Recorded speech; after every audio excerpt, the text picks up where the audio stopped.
Imagine you were born inside a maze. Not a random maze, a carefully designed one. With corridors that look like choices, but lead back to the same place. With exits that are visible, but just out of reach. Now imagine nobody told you it was a maze. They told you it was the path to success. This is the story of that maze. And more importantly, this is the map. Right now, in cities all over the world, billions of people are doing exactly what they were told to do. They're working, paying bills, borrowing money to buy things, paying that money back with interest, then working more to cover the difference. And at the end of most months, most of them have less than they need and more stress than they can manage. This is not a coincidence. This is not bad luck. And it is definitely not a personal failure. It is a system. And today, we're going to take it apart, piece by piece. The system starts before you're old enough to question it. It starts on the first day of school. Now, school isn't evil. Let's be clear. Learning to read, to think critically, to understand history and science, that matters deeply. But there is one thing that school, almost universally, does not teach. How money actually works. Think about it. You spend 12 to 16 years in formal education. You learn calculus. You learn the causes of World War I. You can name the planets and diagram a sentence. But nobody, not one teacher, in one classroom, on one single day, sat you down and explained how compound interest works for you and against you. What a tax bracket actually means. The difference between an asset and a liability. Why your credit score affects your rent, your car payment, and sometimes your job. And here's the cruelest part. The first major financial decision most young people make, taking on student loans, they make at 17 or 18 years old, before they've earned a paycheck, before they understand interest, before they have any real concept of what $40,000 of debt at 6% means over 20 years. A $40,000 student loan at 6% interest over 20 years doesn't cost $40,000. It costs closer to $57,000. That extra $17,000 is a tax on not knowing, paid to institutions that absolutely knew, by someone who absolutely didn't. And here's the question nobody asks out loud. If schools are funded by governments, and governments need productive taxpayers, and productive taxpayers are workers, why exactly would the system teach you how to stop being one? That's not a conspiracy. It's just an incentive structure. And incentive structures shape everything. So our stick figure graduates, gets a job, gets paid, and discovers almost immediately a paycheck is not what it looks like on paper. Let's say the salary is $60,000 a year. That sounds like $5,000 a month. That sounds manageable. But before a single dollar is spent, federal income tax takes a chunk. State income tax takes another. Social Security, Medicare, health insurance premiums, maybe a mandatory retirement contribution. By the time the paycheck lands in the bank, that $5,000 might be $3,400. The government spent your money before you ever touched it. Then life begins. Rent, car, food, utilities, phone, transportation, the basics. And in most American cities, those basics consume nearly everything that's left. What remains, if anything remains, is called the margin. And the margin is where wealth is supposed to come from. For most middle-class workers, that margin is somewhere between thin and non-existent. Now here's where it gets interesting. Meet two people. Same salary, same city, same cost of living.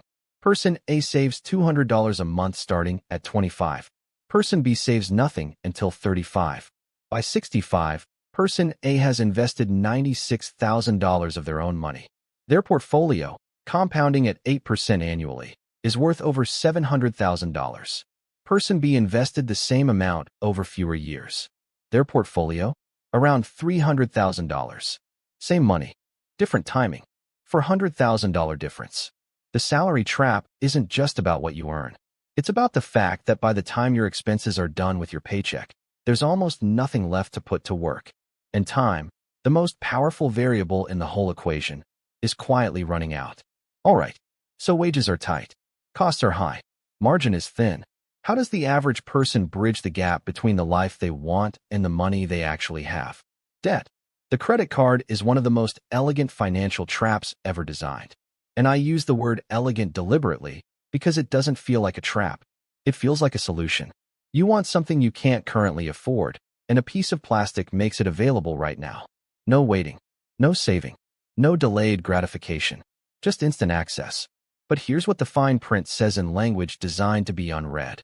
The average credit card charges around 20% annual interest.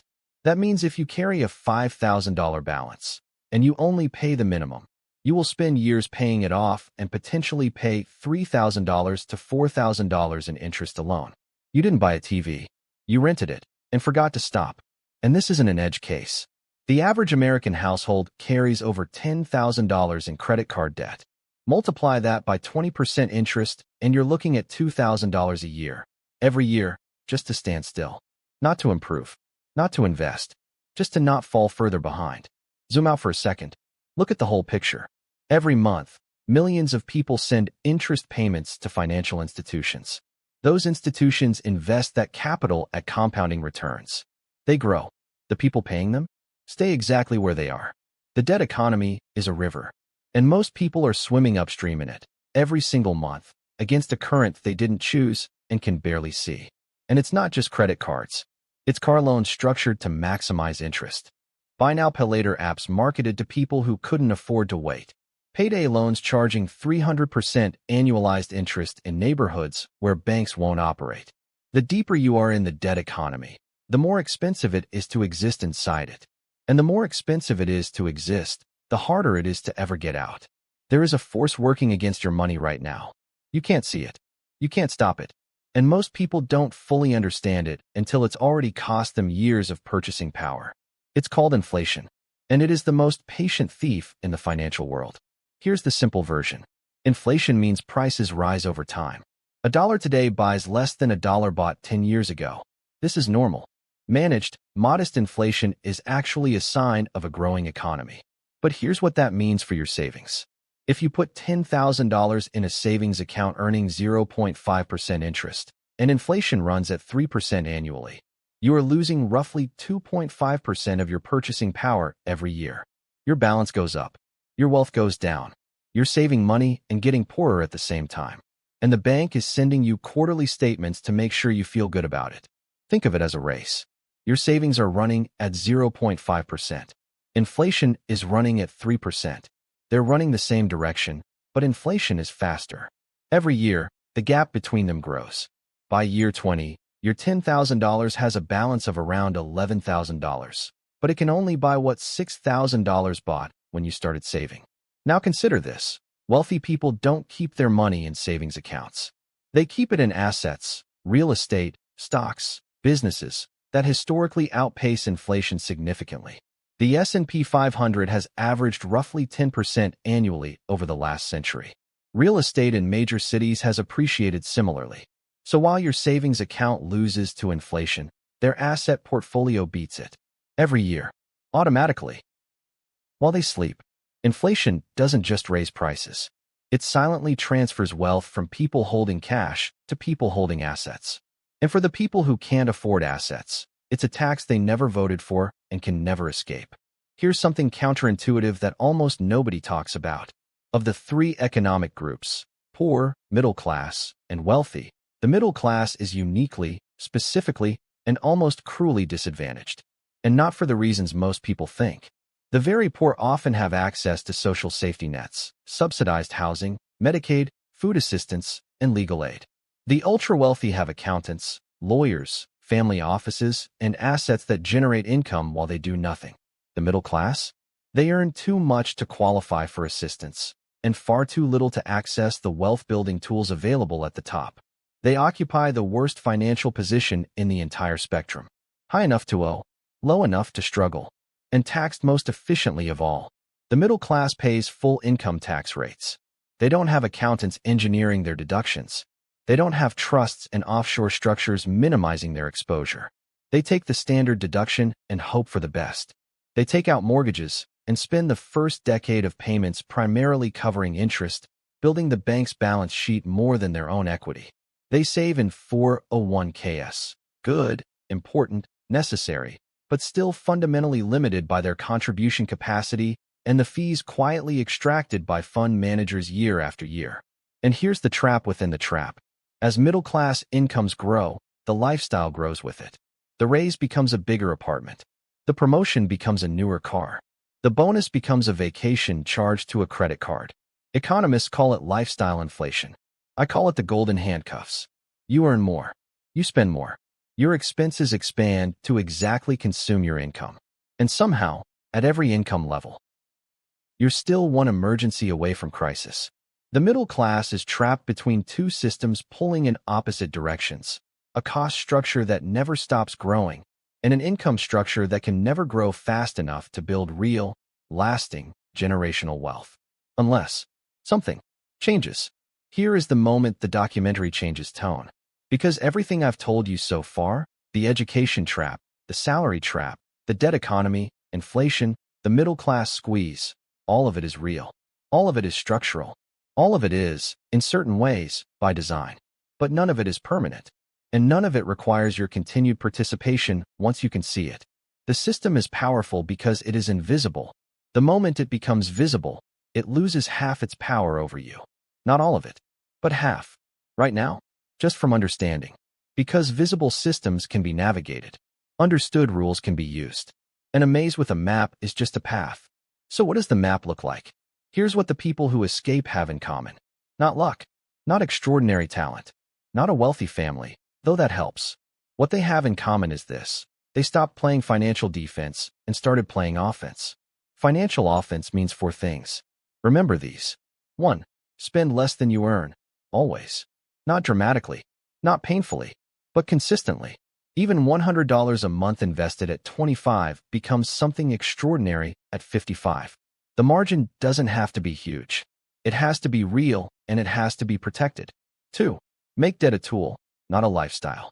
Consumer debt, the kind that funds things that lose value, is a slow leak in your financial hull. Strategic debt, the kind that funds income-generating assets, is an engine. Learn to tell them apart and use only one of them. 3. Own assets, not just objects. Every purchase you make is either an asset, something that grows in value or generates income, or a liability, something that costs you. The wealthy accumulate assets. The rest accumulate liabilities and call them rewards.